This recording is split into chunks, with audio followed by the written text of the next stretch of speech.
numa casa. Lá ele se encontrava para cear. Era a casa de quem? De um fariseu, chamado Simão. Portanto, não era discípulo de Jesus, não o seguia, e lá está Jesus, mostrando que o coração de Jesus está aberto para todos. Ele não exclui quem quer que seja. É o coração amoroso do Senhor. E lá está ele, aquela mulher que vem pecadora, lava seus pés com suas lágrimas, enxuga-os com seus cabelos. E Jesus reconhece o amor no coração daquela mulher. Amor que é fonte de conversão e de arrependimento. É o que Jesus descobre no coração a força dessa presença do amor. E por isso diz: a quem muito amou, muito será perdoado. Ele perdoa. Teus pecados te são perdoados. Os fariseus ficam espantados.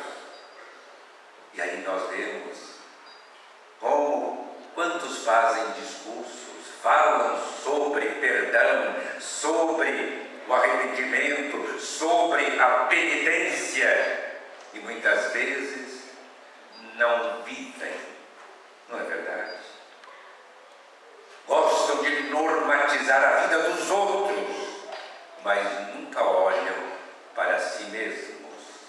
Lá estão os fariseus.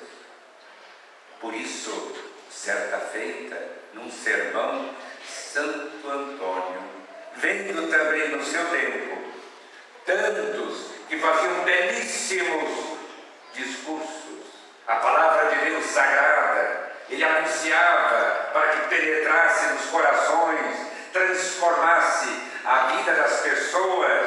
No entanto, ele via aqueles que falavam, que faziam discursos, e a vida continuava exatamente como antes. Qual é a frase que Santo Antônio então utiliza? Qual foi? Quem se lembra? E ele, com muito ardor, vai dizer: cessem os discursos, falem, diz ele, as obras. Frase de Santo Antônio.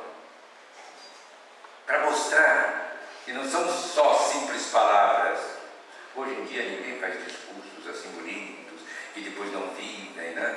Ninguém. O padre me dizia que aqui todos vocês são santos, né? Portanto não há problema.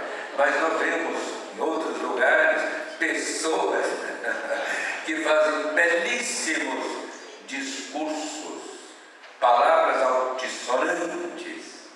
Aí dizia de Santo Antônio: calem, cessem os discursos.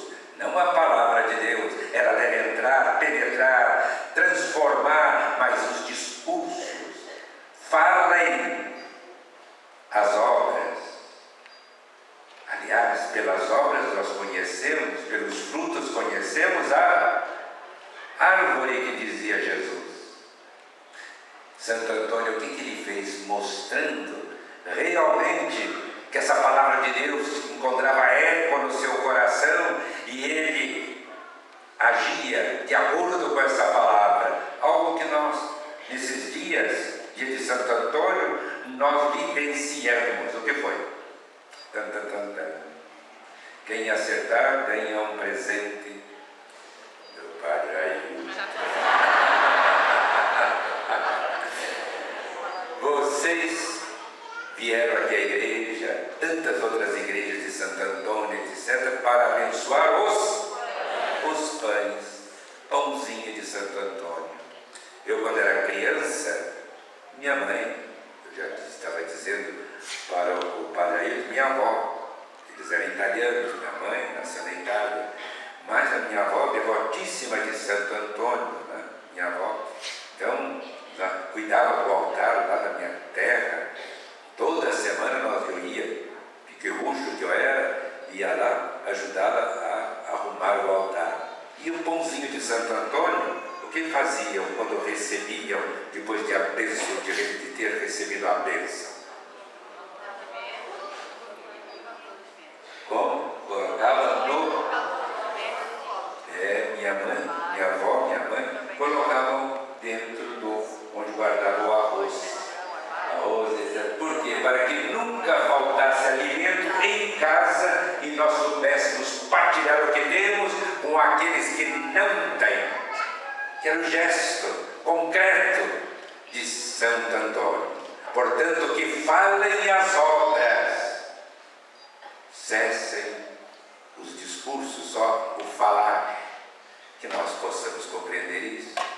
E aí Jesus, sem dúvida, vendo o amor daquela mulher, e ela agindo, lá está lavando os seus pés com as lágrimas, enxugando com seus cabelos, aquela mulher arrependida, Jesus perdoa, é vida nova. E Ele, Jesus, olha também cada um de nós e nos consola, como consolou aquela mulher que chorava a morte do filho único, como consolou essa mulher pecadora, assim também nos consola, nos dá força, vida nova, perdão e misericórdia, para que nós não façamos discursos sobre isto, mas para que vivamos o perdão, sendo o perdão, vivamos a misericórdia, sendo misericordiosos, que nós vivamos cada vez mais a nossa fé na partilha, na generosidade. E aí Jesus nos ergue, nos levanta e nós somos reconciliados e estamos nessa comunhão de vida com o próprio Pai. Por isso nós pedimos: Santo Antônio,